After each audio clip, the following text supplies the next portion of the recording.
from a defabricated garden shed in Rockland County, New York, USA. This is Stand Up with Pete Dominic. On today's episode, tips on injecting your nature poetry with highly suggestive sexual innuendo. And now, the podcast host who can't wait to share all of his salacious nature tales, Pete Dominic! Thank you, Pico. That is right indeed. I have so many salacious nature details, and you have to join me for the hangout on Friday night to hear more about them. Exclusive salacious nature details Friday night, because we can't do Thursday night, because today is Val's birthday. So we're celebrating my wife tonight, and I will see you tomorrow night at 8 p.m. Unless I decide to spontaneously send out an email late at night because she goes to bed kind of early.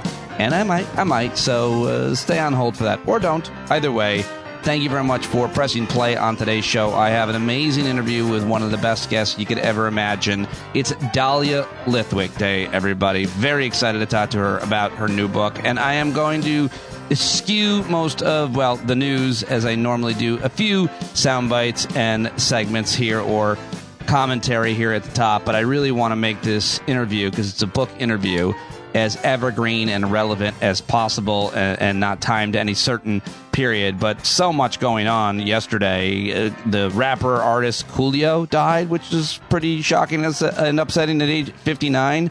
Marjorie Taylor Greene's husband left her after 27 years, which I was really surprised by. I can't imagine why Marjorie Taylor Greene's husband left her. New York Yankees' Aaron Judge tied Roger Maris with 61 home runs 61 years after Maris did it.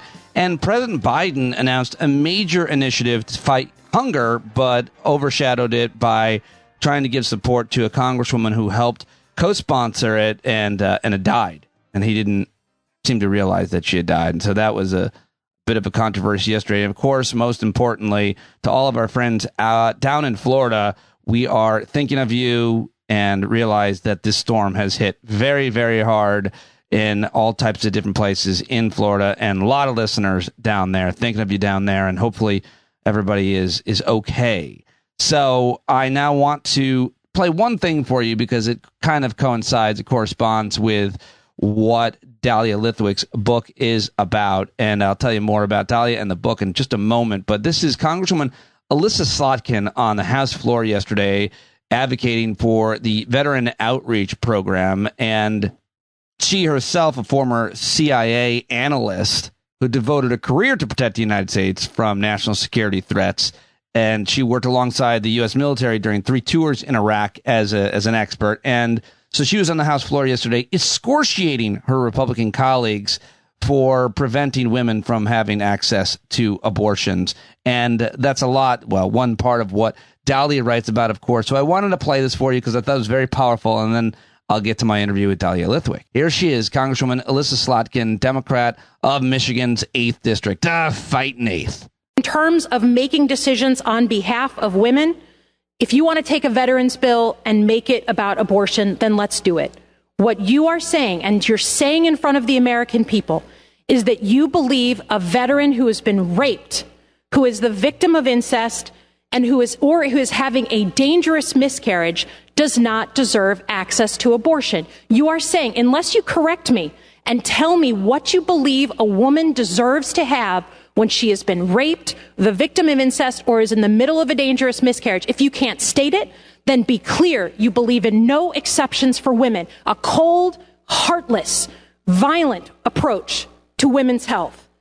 You want to ban all abortions. That is your goal. Many of you have been open about that. And if you flip the House, we know that you will put forward a full ban on all abortion for all states. You've been clear about it. You want to turn a veterans bill into an abortion bill. Let's do it.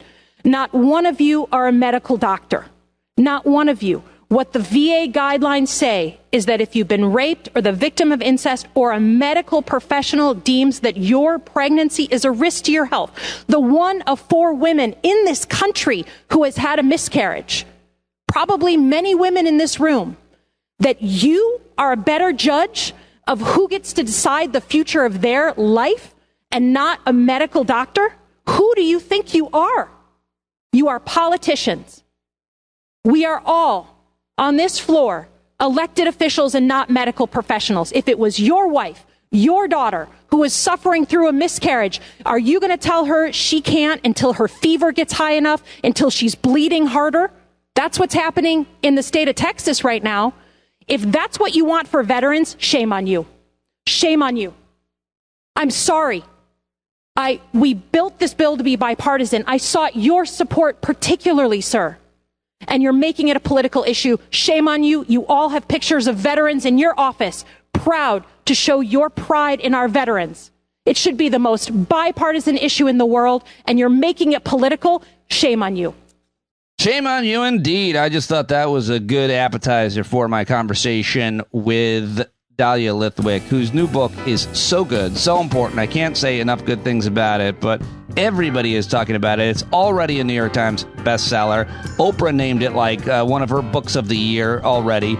And Dahlia, of course, writes about the courts and law for Slate. She hosts the podcast Amicus. She's one of the most respected journalists in the country, appears regularly on TV. But this new book is so good. Lady Justice, Women, the Law, and the Battle to Save America tells the story of the women lawyers who stood up to Donald Trump, stood up for those unseen and unrepresented by a brutal presidency, and the stories of the women who will fight on in the wake of life-altering decisions from a radicalized Supreme Court. Please let Dahlia know that you heard her here on the show. So many of you reached out and asked, would you be interviewing her? And I've known Dahlia for a really long time.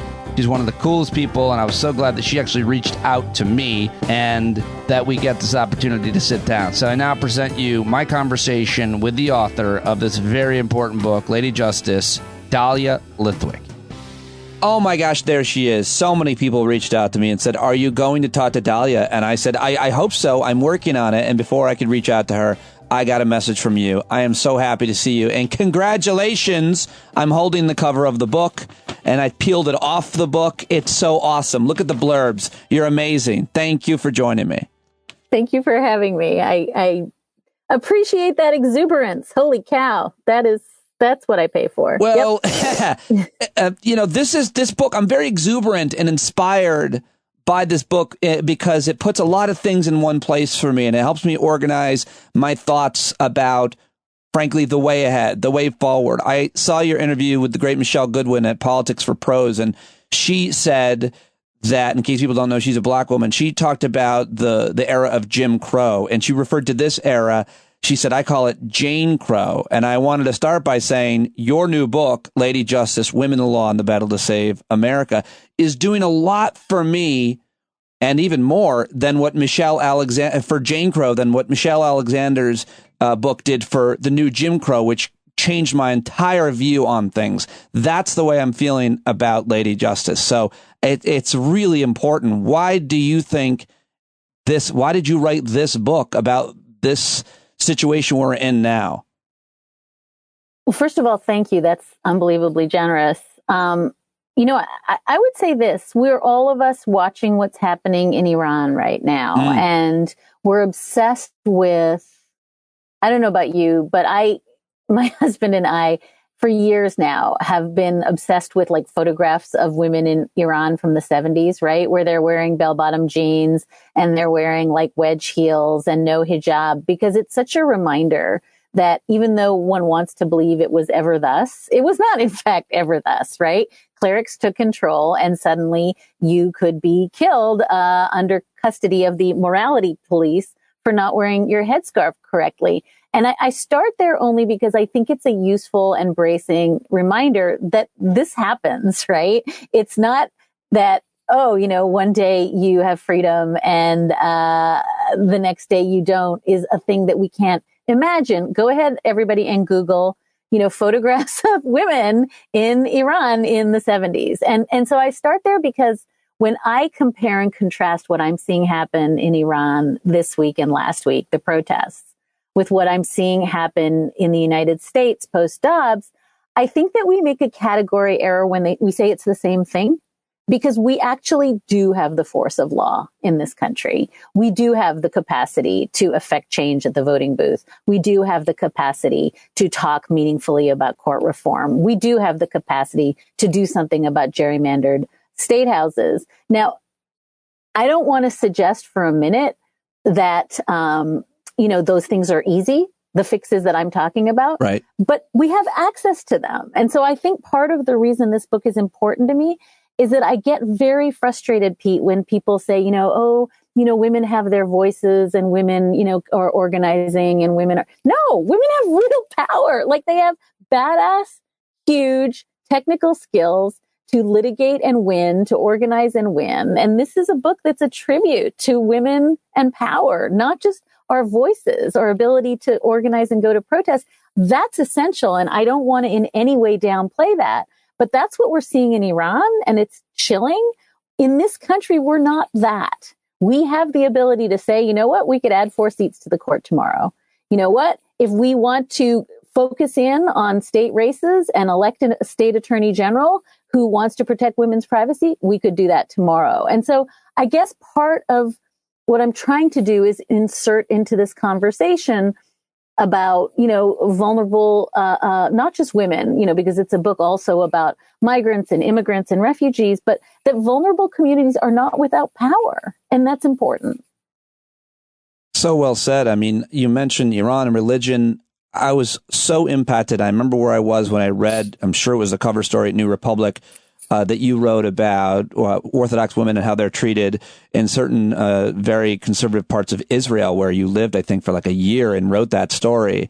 And I feel like in reading Lady Justice, the common thread throughout many of the issues and the women that you document is religion being pushed upon them. I mean, I can mention it probably in some way, in some connection to many of these cases. How important do you think the kind of extreme right Christian nationalism is to America, as you mentioned, the religious issues in Iran or Israel or anywhere else? I mean, I think it's important. And I know you and I have talked about this historically. It's also really hard to talk about, right? I mean, I think one of the lessons we took from the Amy Coney Barrett hearing was the utterly inadequate, and I would say hopelessly addled attempt to question her on her, whether her religious views would inflect on her doctrine and her judicial decisions. And I think it's really a complicated question. But I do think that when you have a Supreme Court that is, by every measure, the most religious court ever in the history of the country, and the most explicitly religious court, and then you have people like Justice Alito in the wake of Dobbs going to Rome to spike the football and make claims about how the most persecuted minority in this country are religious people.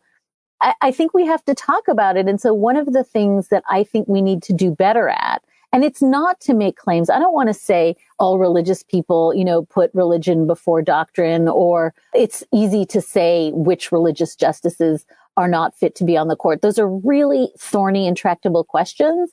But I think refusing to talk about religion in the court is part of how we got into this situation in the first place.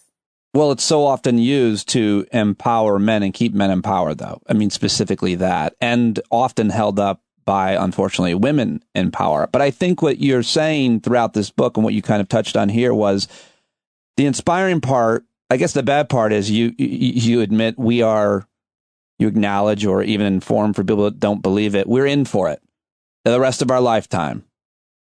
And the inspiring part is, but we have a lot of amazing people, including those you document in this book, and who understand how to use the law, which women have a different understanding for. Could you tell me a little bit about your thoughts on how women are affected, maybe even generationally, by law so much that they have to have a better understanding of it to protect themselves?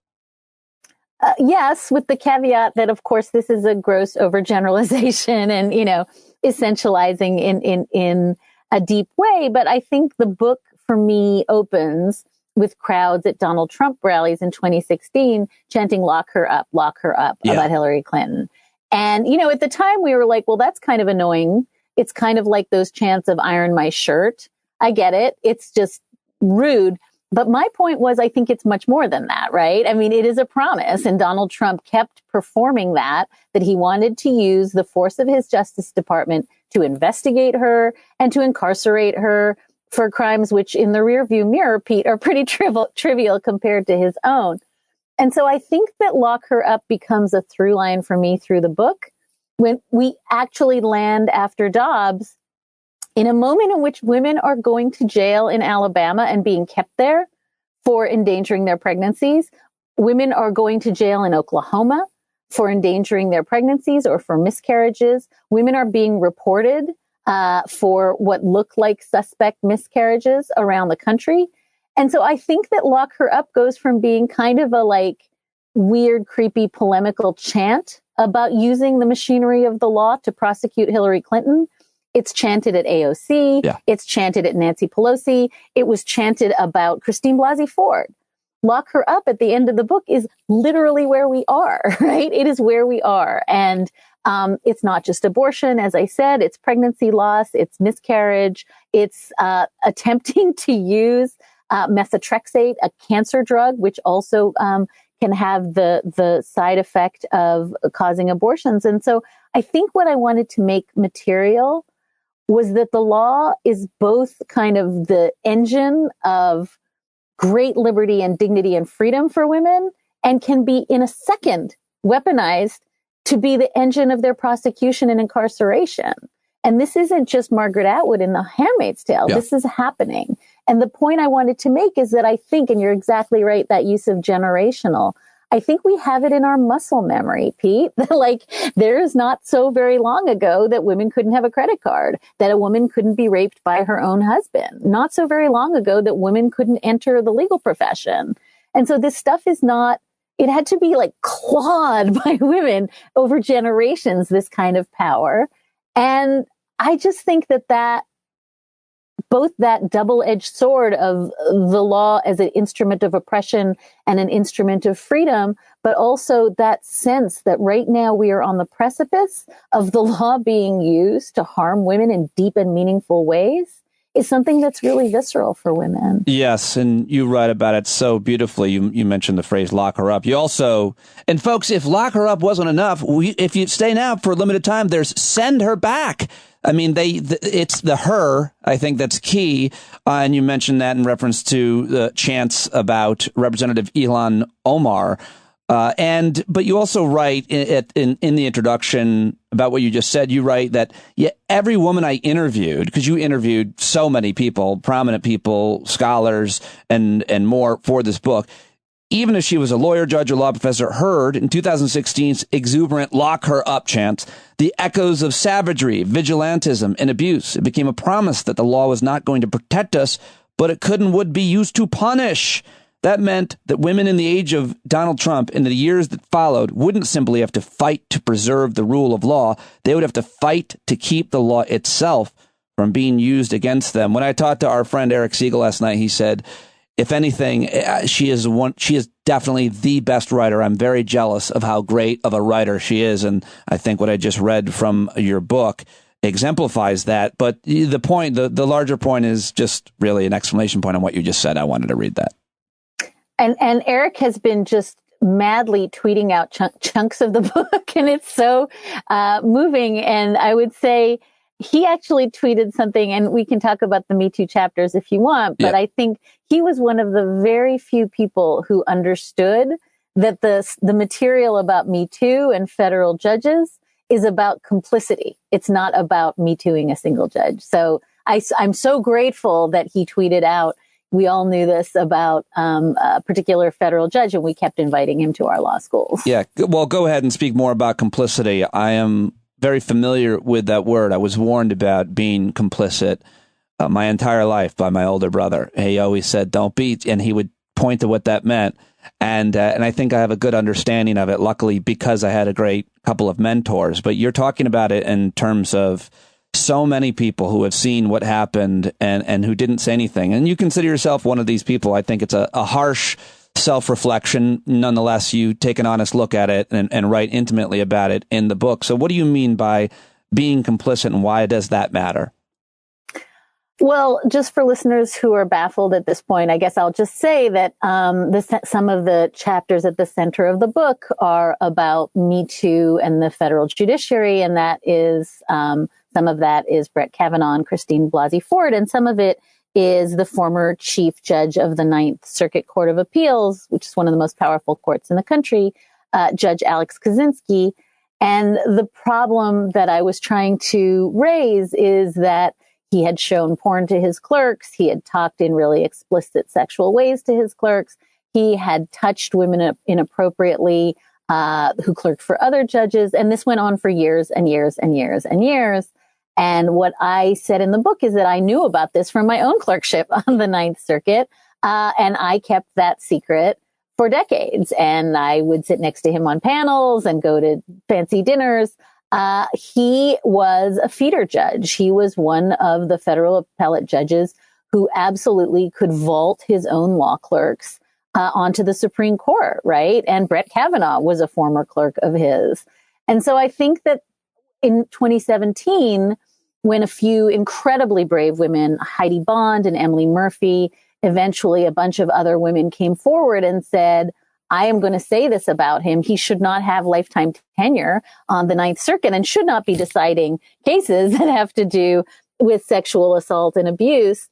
And when I decided to write what I knew at the time, and I did, and it was excruciating. But one of the things that I wrote, both in the piece that I wrote at the time and also in the book, is that I had not fully thought about the fact that my keeping this a secret or just whispering to young women who were at law school, don't take that clerkship, don't take that clerkship, it's not worth it, was a piece of complicity. It was a choice to let him remain in power because he was powerful and because he could do things for us. And that I didn't realize that, and I say this with great chagrin, what happened to Heidi Bond and Emily Murphy and Leah Lippman and many of the other women in the book might not have happened if I had stepped forward and written what I knew at the time. And maybe the final turn, and you can tell me what you think about this, is that what's most maddening about some of these Me Too experiences is that we then laud, right? We're like, oh, Christine Blasey Ford is a hero, or, you know, Leah Lippman and Emily Murphy and Heidi Bond are heroes, but we don't make them whole. And the judge goes on to have lifetime tenure. And I think in a deep way, we are doing some of this Me Too stuff. In Judge Kozinski's case, he did step down, but we do it in lieu of actual investigation and due process. And so it's a failure on all sides. It's a failure to do any kind of meaningful scrutiny of what the claims were against both Judge Kozinski and Brett Kavanaugh, but lifting up these women as heroes and saying, oh, I believe you, without doing anything to repair the systems is really cold comfort. Yes, cold comfort is the phrase to say. I mean, I don't know how to put it any better than that, but basically, I mean, you put it in different ways in these kind of two chapters, Me Too and Her Too, that I think frame it pretty well, which is that you have to have some kind of accountability. I think it's best illustrated when, which senator was it? Was it Susan Collins that said, yes, I believe her, but, you know, I'm still going to confirm Brett Kavanaugh. And so there has to be some kind of accountability. And that is what you're and so many other people are demanding in these cases, or else we don't have any systemic or structural reform. And you continue to have people they might get shamed. They might have to resign, but they're still collecting their pension, and they make their way back pretty quickly. Often. They make their way back. And I quote in the book Kathy Koo, who's another woman who came forward, again, at massive personal peril. She's a formidable lawyer. And she said, if you don't have an investigation, you are just laying down tracks for them to rehabilitate themselves. And again, it's not just that it's unfair to, you know, the women who bear the burden of this. And it was overwhelmingly women who came forward and spoke on the record about Judge Kozinski. It's actually unfair to the accused who doesn't have a process. And the minute he stepped down, Judge Kozinski short-circuited having an investigation of the allegations against him. There was no meaningful process investigating Brett Kavanaugh. And so I think one of the things I cite to in the book is conversations that I have with Anita Hill, who, you know, everyone now says, oh, I believe her, and she is sort of a hero and a prophet. And all she wanted was not to be believed. She just wants structural reform. Right.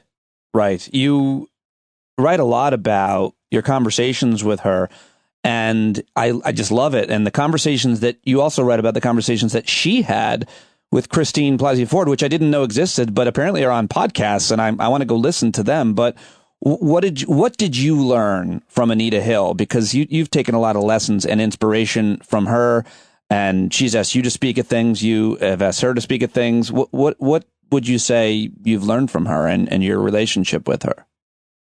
I mean, she has been, I probably was one of those people who watched every second of her testimony at the time, and it very much shaped at the time how I thought about Clarence Thomas and how I thought about the confirmation process and how I thought about the ways in which Clarence Thomas in his own autobiography kind of created an enemies list of it, of all these women who are out to get him and what it means to have lifetime tenure. And, to quote now Judge Kavanaugh, who then becomes Justice Kavanaugh, to be told you're going to reap the whirlwind for coming forward and surfacing these claims. And so I think there's a big Anita Hill shaped, shadow over how I think about everything in terms of the law. But maybe the deepest thing, and it goes back to where you started, Pete, which is she is one of those people, and different folks in this book land in different places, who's really bullish on using the law with all its failings to bring about democracy and peace and dignity and privacy. And, there are some characters in the book, Becca Heller, I'm thinking of, who essentially says, of course, the law is inherently biased for white men and property owners. It basically sucks. It's the only game in town. I'm using the master's tools to dismantle the master's house. Anita Hill is not that. She is really an institutionalist, and she is very, very committed to using the law, even with the understanding and the caveat that it has been the instrument of women's oppression and Black women's oppression, particularly in this country, for centuries. And so I think one of the things that Anita Hill does for me, and I was at an event this week in Charlottesville with my friend Amy Woolard at the ACLU, who said the same thing, is to be reading a book and have Anita Hill be the clarion voice for, no, the law has done amazing things, right? The law has done Brown v. Board. The law has done Obergefell. The law has given so much in a really compressed amount of time. And it's not perfect, but the alternative, Anita Hill says in the book, is chaos and violence. And that's unacceptable. And so for me, I think all of the women toggle back and forth between, having grievous doubts about whether the law is the thing to save us. But Anita Hill just lands squarely in the place that I think I am, which is there's no plan B. If we lose the rule of law, it's just, everybody's Yosemite Sam, boo, boo, boo, boo. It's guns, it's vigilantism, it's power. And as I said in my chapter about Charlottesville, because I lived in Charlottesville when the Nazis and white supremacists marched, I'm a little chunky and a little slow. Like, I'm not going to be winning any ninja street battles, but I really think that what I can do and what women should do is lash themselves to the force of law and the rule of law, because I think that in shaping it and all sort of helping to bend it, as you said at the very beginning, we've had huge wins that we don't always really reckon with. And also, you're not a violent person, as evidenced by your choice to use cartoon sound effects and even character, when in effect you've written about the real life menaces throughout this book, including in Charlottesville, which I want to get to. But before I get to Charlottesville, and I think it's Robbie Kaplan, the lawyer there, right? You mentioned Becca Heller in chapter 3, the airport revolution of your book, which if people haven't bought Lady Justice this point into our conversation, much less into Dahlia's press tour, then you got to go get it right now and share it with your sons and daughters. But you talk about what happened just at the very beginning of the Trump administration with the Muslim ban and what was going on with the chaos at the airports. And in step, the co-founder of the International Refugee Assistance Project, who was only 35 years old, Becca Heller, and you introduced us to her and so many other lawyers. Tell us about her story and why you included her in Lady Justice. Becca, first of all, is just an amazing character. She, I urge people to Google her and watch her speak. She's one of the most inspiring young lawyers I've ever met. And I included her in part because, the Muslim ban, less than a week into the administration, this just landed with a thump. And a lot of people were shocked and a lot of people were paralyzed. And Becca just turned on a dime and did something about it. And she essentially helped organize that thing that we saw play out at airports all around the country, where you had refugees who had valid visas. You had students who were returning from vacation, people who thought when they got on the plane that they had a lawful permit to enter the United States, some of whom had sold all of their earthly possessions because they were coming here to be resettled. And all of them suddenly become stateless in the air. Right. And folks, I think, forget two things about that. One, how just utterly cruel it was, that it was really viciously cruel. It's the Adam Serwer, the cruelty is the point thing, where you have people who have nowhere to go, who are being now held at airports, told sorry, that permit you had, that visa you had is no longer legal. But also, and I love this part of the story, that the lawyers are the heroes, right? Because if you think back to what was going on at SeaTac, at JFK, at LAX, lawyers just swarmed the airports, held up signs, started filing pro se, filings on behalf of refugees and immigrants. And we're just I quote the lawyers standing outside SFO, Pete, just chanting, let the lawyers in, let the lawyers, because it's when are we ever the good guys? Everybody wants us at the bottom of the ocean. But these lawyers who showed up were tax attorneys and trust and estates people and real estate people. And they just showed up. And for me, I love the chapter and I love Becca's work organizing it. She essentially, and this is what she's been doing for years, kind of gets volunteer lawyers to help refugees, because you're exponentially more likely to get status if you have a lawyer leading the way. And she'd been doing that for many years, but she becomes instrumental in what I called this airport revolution. And I love the chapter, both because Becca's sort of standing at the airport in ripped jeans and a hoodie on national television, confessing she thinks she might have written the first line of her obituary because this is crazy. Right. But also because lawyers were amazing and they were incredible and they were heroes. And again, that's the energy that I want people to take away from this book, which is it doesn't matter who you are. If you showed up then at the airports, show up now, whether it's for, refugees or whether it is for migrant teens or LGBTQ, teens in your community. We can change the world and we can use the law to do it, but we just have to have the kind of leaders that I think Becca is. Yeah, I felt that way throughout the book, that we can change the world using the law to do it, because you state that in different places.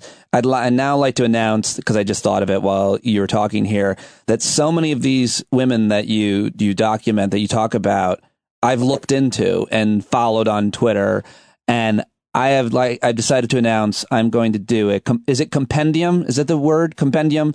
A partner series that is going to be connected to Lady Justice. It's not sanctioned by you or your publisher, Penguin, but I'm going to try to interview every single one of these women who are still living, including Anita Hill, and tie it all back to what I learned about them in the book. And at the beginning and end of those interviews, make sure that people read Lady Justice, because I only learned about them, so many of them, because of this book, including Pauli Murray, is that the name?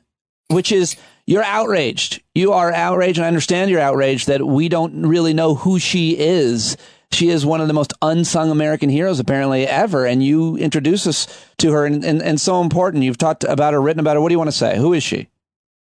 Well, first of all, I think if Polly Murray were alive today, she might want to be called they. Oh, right. Because Polly Murray very much throughout her whole life felt that she was a man trapped in a woman's body, and there was no language and recognition and support for that. But Polly Murray was this formative American constitutional hero that nobody knows about. So the first thing your listeners should do is watch the documentary. My Name is Polly Murray. It is incredible. I think it premiered at Sundance a year and a half ago, and we had the two producers on my podcast, Amicus, and I became obsessed with her, Pete, for exactly the reason that you're just saying, which is Polly Murray as a law school. First of all, can't get into the college of their choice because Black, can't get into the law school of their choice because woman, right? Every single door is slammed.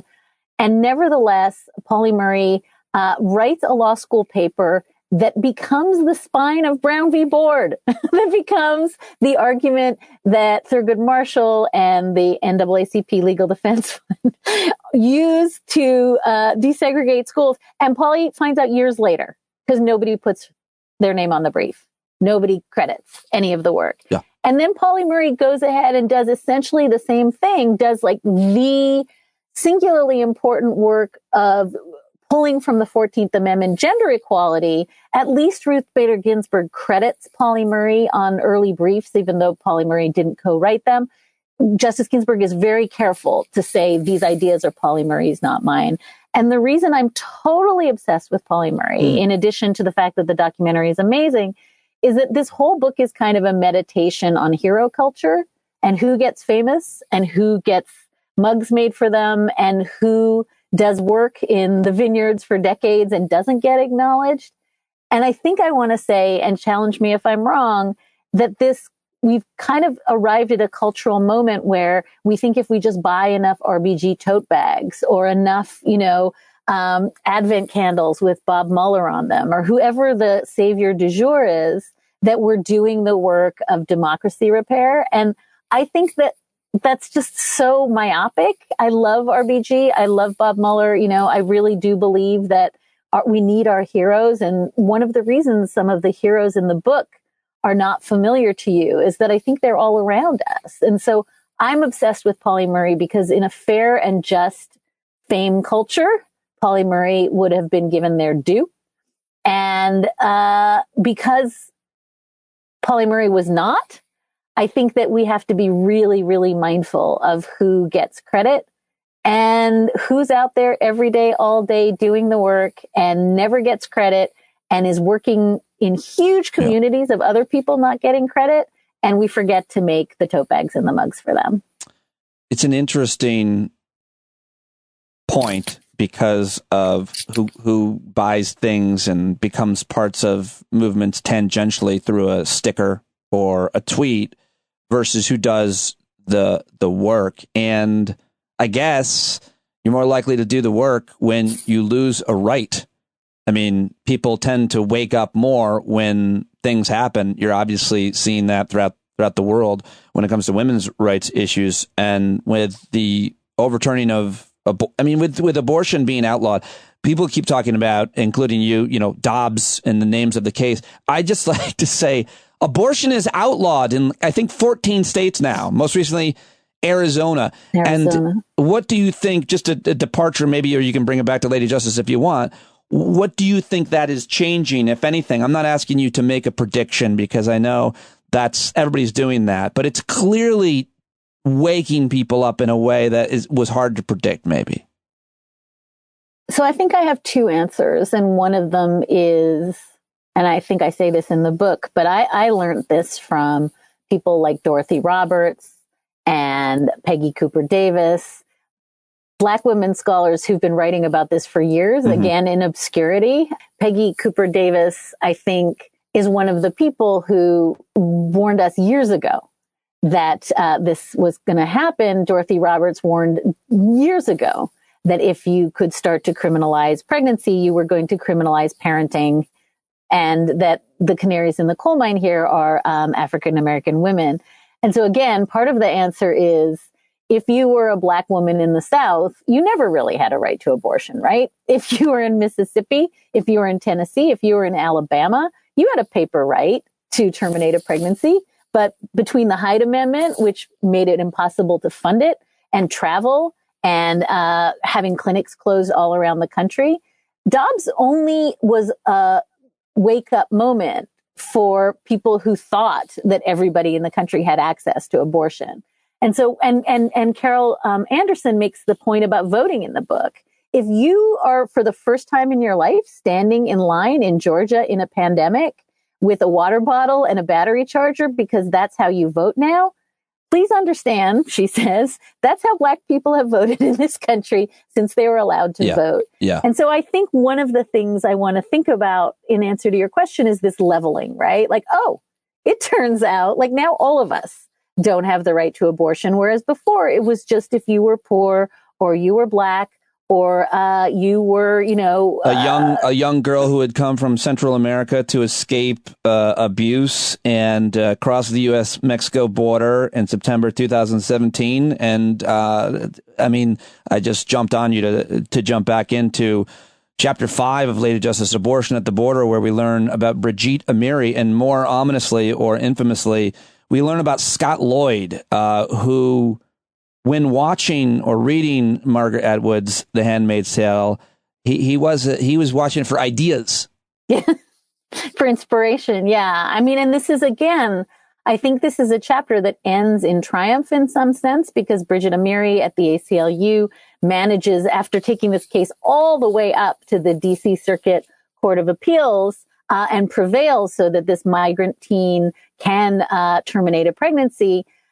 So it's a triumph, but yeah, now we're there again, right? And it's not just migrant teens, but I think it's a really good way of thinking about those who are preyed on by a state that is going to be wildly pro forced pregnancy, forced birth, are always the vulnerable people, right? I mean, Black women were being sterilized for years in this country without their consent. So I think, and migrants as well. So I think, again, what I'm hoping is not that the book is so much a book that says, and everything changed with Dobbs, because it was ever thus if you were vulnerable. And the fact that the Trump, administration went all the way to the trouble of trying to sanction Brigitte Amiri for winning that case, it tells you that these women really were, she could have lost her ability to argue before the Supreme Court because they were so angry that she prevailed. But I think that I want this to be a story of this has always been happening. It just was happening maybe to people who didn't look like you. And now it is going to happen, as you said, in 14 states and probably at some point soon in half the states, to people who look exactly like you or your daughter or, the pregnant person down the street. And so it is really on us to use the law to push back against that now while we still can. When you talk about the people who know, the people who have had to deal with these issues, the people that didn't need a canary in a coal mine because they were them, and throughout reading the book, I kept thinking about men, especially, and allies or progressive minded people or white folks or whatever, where we're not so directly affected by so many of the things that you write about here. I've got 2 daughters, so I've always tried to look at life through their eyes and advocate for them. But it would seem to me, certainly has been evidence from the activism that I've been involved with, that if the whites, specifically the men, don't do a ton of stuff that puts us in reputational, career, friendship, danger, then we won't really have the kind of change because you can't rely just on yourselves and women to understand the law. And seeing as that we're basically the problem, if we're not doing things, you write a lot about your son and your relationship with him. It's a very personal book as well. But I did want to ask, your thoughts on that. What does your soul scream that we should be doing? Those of us who aren't directly affected and those of us who are probably a huge role or part of a network who are the actual affectors, the oppressors in many ways. What can we do? What should we be doing outside of reading this book and getting involved? Because we put ourselves in danger. I got in a lot of trouble, serious trouble, with my some of my local activism, which I want to tell you about at some point. I mean, I think you're doing it. You're doing it because you're saying this isn't a book by women for women. You're doing it by saying this is all of our problem, right? And I have, as you say, 2 sons. And I think that anybody who's having a conversation right now that says, you know, I don't want to send my daughter to a college in a state like Idaho, which now apparently you can't get birth control either, in addition to reproductive rights. But your son, sorry to say, my son, who I like to think I've raised to be an upstander, can be on the hook in some states for just driving a partner to a clinic or for trying to procure medication abortion in the mail. And so I guess what I want to say is anyone who thinks this is only about women, like either doesn't know or love a woman or a person, a pregnant person who's had a miscarriage, who has had a pregnancy loss, who has had a non-viable pregnancy that ends with a few minutes of a terrible suffering for a infant that dies. And so I think like we all know those people. My husband surprised me when Dobbs came down, Pete, by posting somewhere, I think on Facebook or somewhere, about our miscarriage, which he had never written about.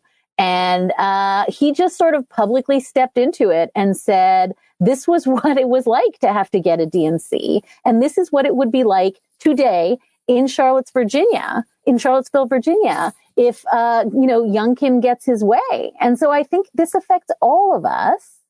And we have made a terrible mistake in the media by having all women panels talk about Dobbs after it came down. I mean, I think that we really have to do a better job of saying to our male allies, which is why I was so happy to name check Eric Siegel. Like, thank you for showing up for us. Yeah. But also, even if you don't have daughters, even if you've never had a miscarriage, like this will affect you in every single way. And maybe the last thing I'll say, because I'm obsessed again with these Black women historians who've been writing sometimes, without any credit, that they would be the ones who would tell you that these rights that Sam Alito brushes away, right? The 14th Amendment, substantive due process, the right to bodily integrity and privacy and to determine the family of your choice. And he says, oh, that's just a bunch of made up, cotton candy stuff. That is the very right that allows all of us to raise our children, to educate our children. That is the right that the people who are objecting to critical race theory are leaning on, right? If you value your privacy in the most essential ways, then having him kick the legs out from under it affects you too. And so I think we can't set the aperture so narrowly that we're just talking about women and abortion in Mississippi, because this is all of us, our bodies, our freedom, and our ability to have the kinds of families that we choose. Boy, I got a little emotional there when you started talking because I realized that I'm talking to you and you've done such important work. And I think this book is the most important thing you've ever done, if I do say so. But I think that as I keep coming back to certain works, obviously Michelle Alexander, I think a lot about that book, The New Jim Crow, because I thought and still think I am as thoughtful and sensitive as I can be about racial issues, racial injustice specifically. And a lot of that is because I am so many people in my life that I'm so close with that have dealt with that. And so I've heard their stories intimately and personally. And certainly the case, of course, is true with women. And so you think that because you work, in my case, with a lot of different organizations that advocate for women and so on, that you understand the struggle. And my advice is always, listen. If you're a guy, listen. But I think what your book is doing is it's documenting the things as sensitive as you want to be, as you're trying to be, about the injustice of that marginalized communities and individuals deal with every day in this country in different ways. As thoughtful as you want to be, as woke as you try to be, there are just things you don't know exist legally, both problems and solutions. And throughout the book, you're pointing to all these things that I didn't know existed. I didn't know it. Yeah, and it's great. I mean, I think, for those of us who feel like we're just screwed, right? Because there's gerrymandering and the court's about to, gut Section 2 of the Voting Rights Act and it sucks. and the independent state legislature theory, have Eric on to explain it. It's a nightmare. All this stuff is really bad. But you know what Robbie Kaplan does in Charlottesville? She and Karen Dunn dig up the KKK Act, right? They dig up a piece of legislation that basically says you cannot, organize to commit racial violence. And it's not been used since, the Klan was originally the Klan. It's used a little bit in the 60s. There are instrumentalities here. I think that's what you're saying, right? That every single one of these people manages to find, even though it's sometimes a struggle, they manage to find a hook and they win, right? Robbie, it takes 4 years, but Robbie Kaplan and Karen Dunn get a $26 million judgment a year ago against the Nazis and white supremacists in Charlottesville. And by the way, the Klan Act is now being used, to prosecute January 6th insurrectionists. So I think that what you're saying is so important. There is a way in which we keep saying, women are like out there and they're protesting. No, they're doing so much more. They're using finely honed, brilliant legal minds to change systems. And it's not, again, I don't want to disparage women protesting. I want to say the badass woman who went around in Michigan and got signatures for a ballot initiative, that's not just, women's voices. That's women's power.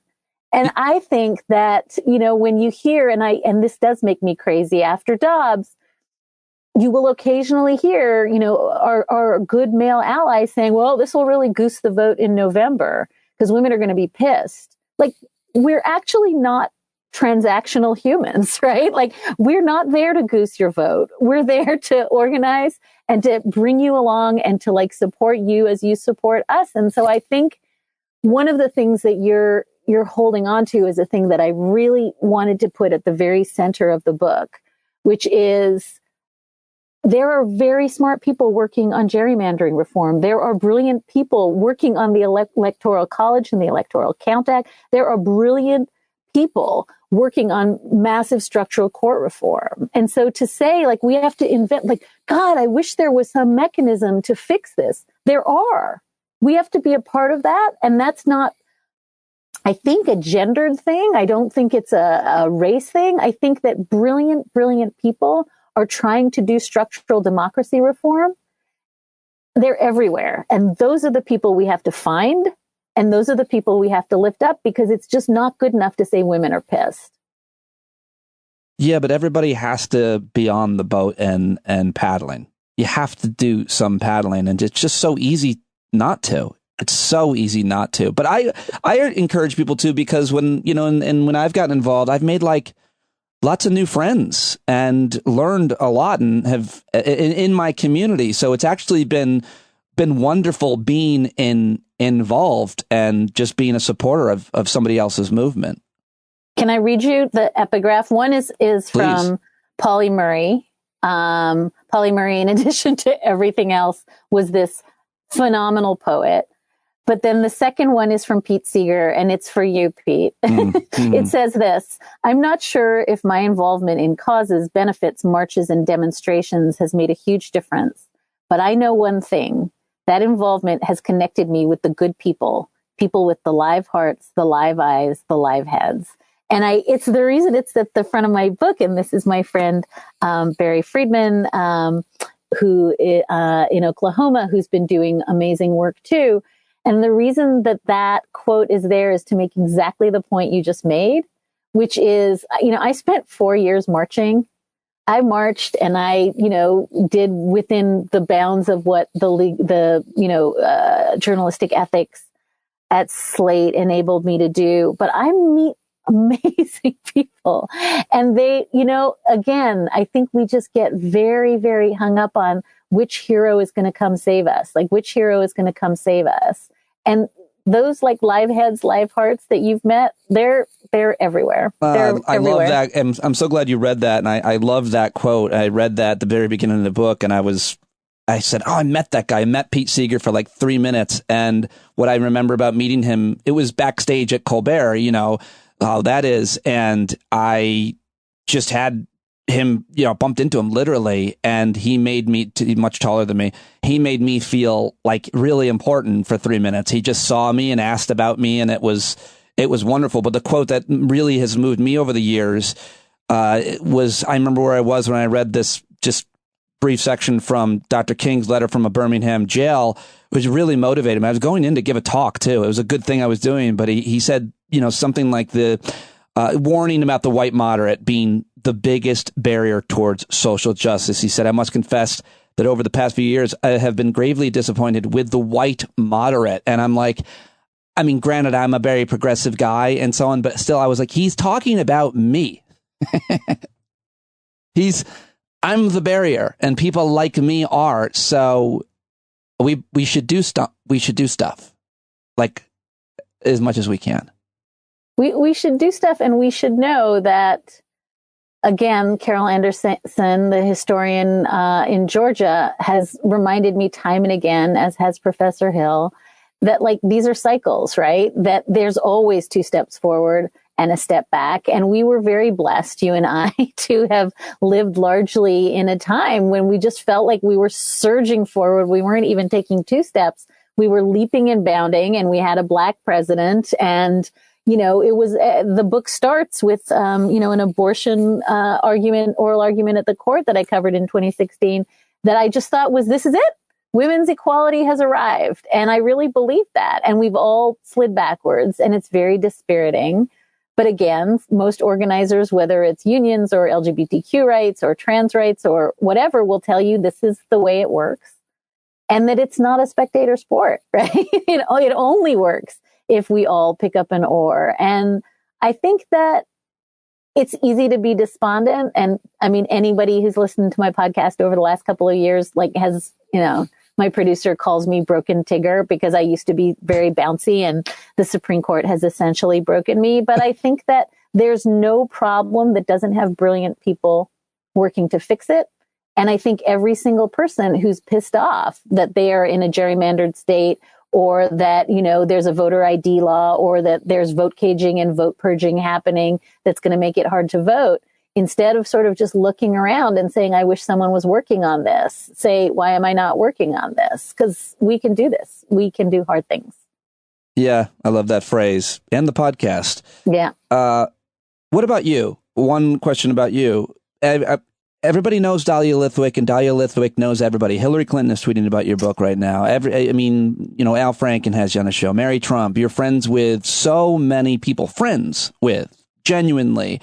People really like you. And I think that you are one of the most important people in media and politics and academia. And I wonder what you think your role is, because this book is so important. I see you everywhere and everybody knows you.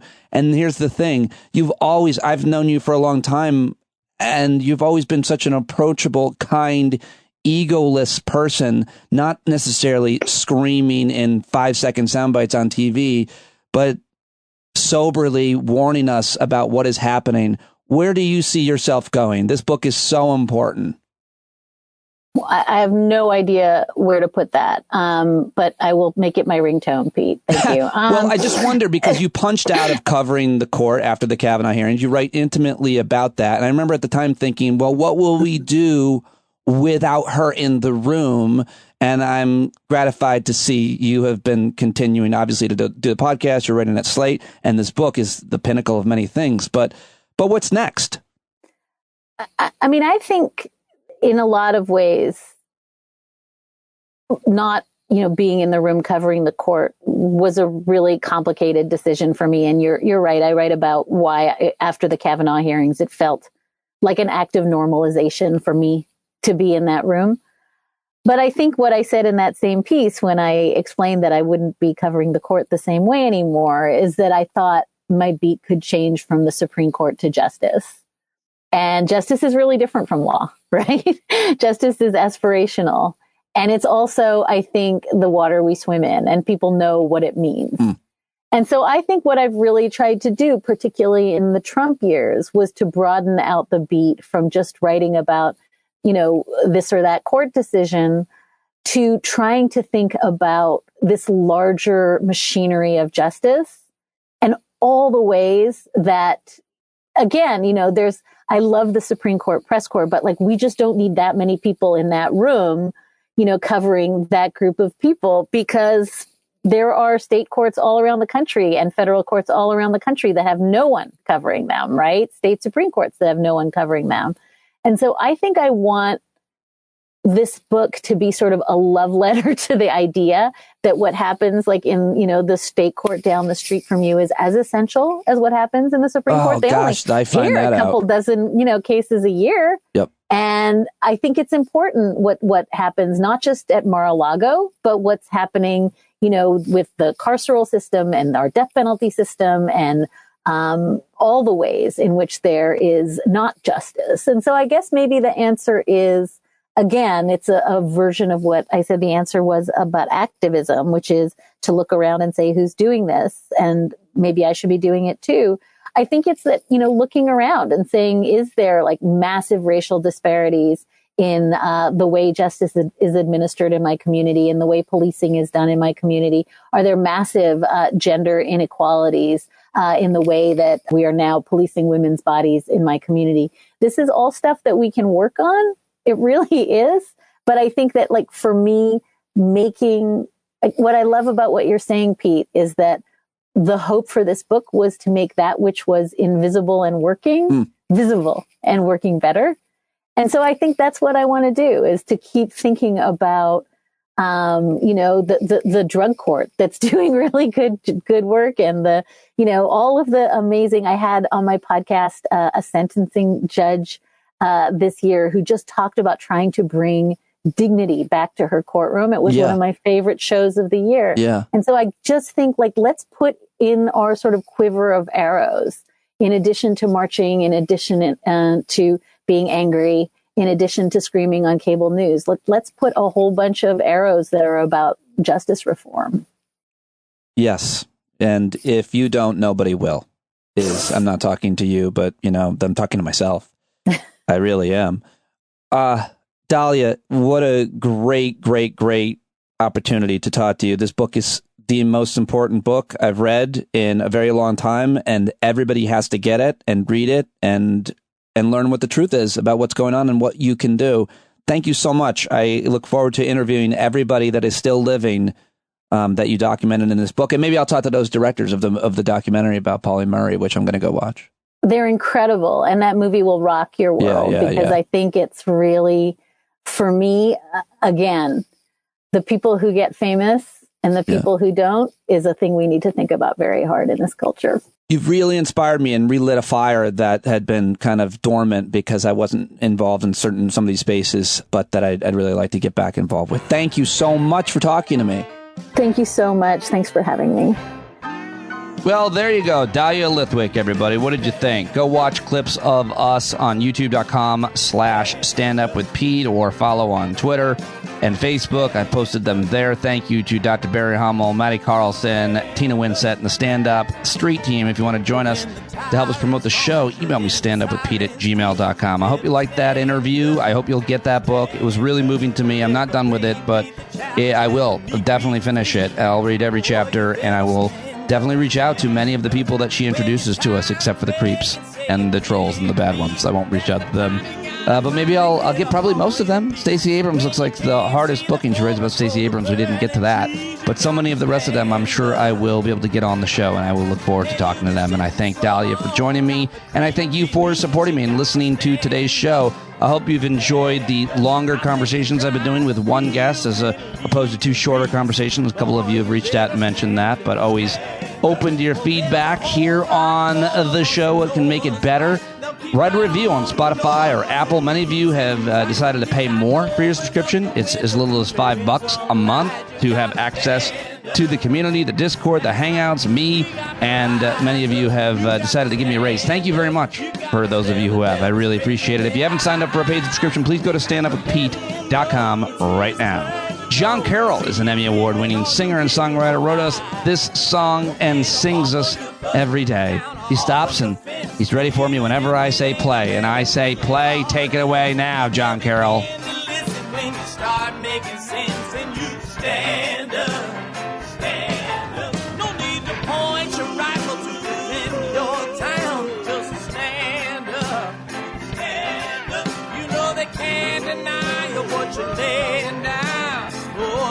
better stand up. Stand up.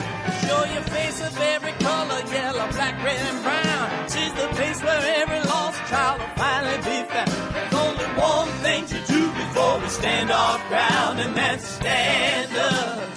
Stand up. Well, the founding fathers saw a land for all. They had to stand up. They had to stand up. They had a keen imagination for a crystal ball, drawing all the plans of a stand up. But all they had to go on was the time they were in, with other causes for laws, and since they weren't even sin, they knew that change was gonna come before the change could begin. They had to stand up. All right, they had to stand up. We got to stand up. We got to look the devil square in the eye. We gotta let him know it's his time to go, and make it clear when all we hear is a lie. Why you lying awake wondering where the money all went? It'll be the cost of freedom that'll go unspent. You can see him flee the scene of that experiment if you stand up. All right, we got to speak up, we got to reach up, and raise your voice in every way you know how. Don't be toes up, you got to show up. Ain't no better time to do it but now. No need to pledge allegiance to no wanton tribe. Rise up, show obedience to the voice inside, and listen well and it'll tell you not to run and hide. It says stand up.